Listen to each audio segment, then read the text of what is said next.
que o Conselho de Segurança da ONU vai convocar uma reunião de emergência depois do ataque a Rafah pelas forças israelenses. E a gente vai estar entendendo toda a repercussão que isso pode estar causando no tabuleiro geopolítico da região, claro, com o nosso especialista internacional, Fabrício Nadsky, sempre em cima do lance. Conta pra gente, porque realmente as tensões seguem muito inflamadas e realmente está chamejando ali na região muita discórdia, muita revolta. Fabrício, conta pra gente. Então, André, ontem a gente teve uma ofensiva de Israel, uma ação de Israel na cidade de Rafah, que deixou 45 mortos, segundo as estimativas. E essa ofensiva foi extremamente criticada porque ela acabou acontecendo em um campo de deslocados, e aí o ataque acabou gerando um incêndio e muita gente inocente morreu. O próprio Benjamin Netanyahu, o primeiro-ministro de Israel, falou, abre aspas, foi um erro trágico, fecha aspas. Ou seja, o primeiro-ministro de Israel, que é o maior defensor da ação israelense contra o Hamas, admitindo que essa ação acabou dando errado, que realmente não foi correto o que aconteceu ali.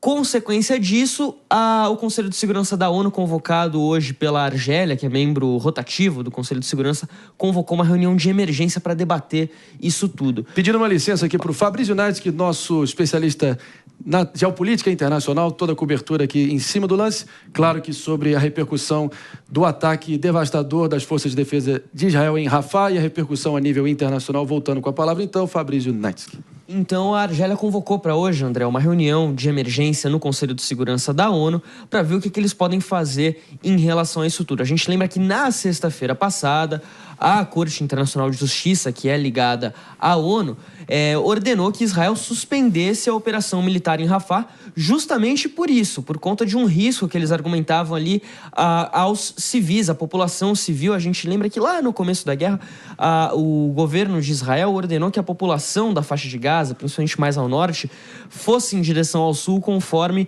o exército de Israel entrava ali na faixa de Gaza. Então a gente tem uma população realmente civil muito grande hoje na cidade de Rafah. A gente está falando aí de cerca de 1 milhão de pessoas aproximadamente, que não tem mais para onde ir. É uma situação extremamente delicada. A gente tem visto hoje, por exemplo, a repercussão da Espanha com o reconhecimento do Estado da Palestina. Eles estão pedindo também, fazendo uma pressão diplomática em outros países, para que esses outros países europeus reforcem essa decisão da Corte Internacional de Justiça para cobrar Israel, para ver se tem aí pelo menos algum desafogo,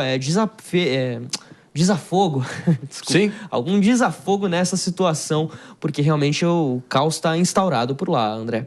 Mota, caos instaurado, acho que isso é inegável. Claro que a natureza do conflito é tal que o Hamas, usando todo tipo de expediente sórdido, cruel e diabólico, usando escudos humanos, crianças, claro que eles vão se escondendo e ficam recônditos ali em hotéis, em mesquitas, também em clínicas e hospitais, e claro que a gente está vendo cenas como essa se acumularem e o prestígio internacional de Israel despencar ao mesmo tempo. Alguns dizem que isso é uma estratégia de Netanyahu para se manter no poder a qualquer custo, porque ele sabe que no primeiro momento que a guerra for tida como resolvida, ele vai ser escorraçado do Knesset e também do topo do poder em Israel. Sua expectativa em relação a toda essa repercussão desse ataque de Israel em Rafah? Conta pra gente. Marinho, eu vejo muita hipocrisia, eu vejo uma assimetria completa no tratamento que é dado a Israel e aos terroristas sanguinários do Hamas. O destino do Netanyahu não me interessa, mas o destino de Israel me interessa. O Pedro Sánchez, o primeiro-ministro socialista da Espanha, disse que a Espanha vai reconhecer um Estado palestino, incluindo a faixa de Gaza e a Cisjordânia, sob a Autoridade Nacional Palestina. Mas olha, alguém precisa informar o Pedro Sánchez que a Autoridade Palestina não manda nada na faixa de Gaza. Lá quem manda é o Hamas, os terroristas. A Autoridade Palestina mal tem controle sobre a Cisjordânia. Aliás, a Autoridade Palestina paga pensão a terroristas que foram julgados, condenados e estão cumprindo pena nas cadeias de Israel. Aliás, a Autoridade Palestina foi chamada 2 ou 3 dias atrás pelo jornal britânico The Guardian, um jornal que não é propriamente um jornal de direita, um jornal progressista. Ele chamou a Autoridade Palestina de incompetente e corrupta. Então, eu queria saber nas mãos de quem o primeiro-ministro socialista da Espanha, Pedro Sánchez, pretende entregar o governo desse Estado palestino que ele reconheceu.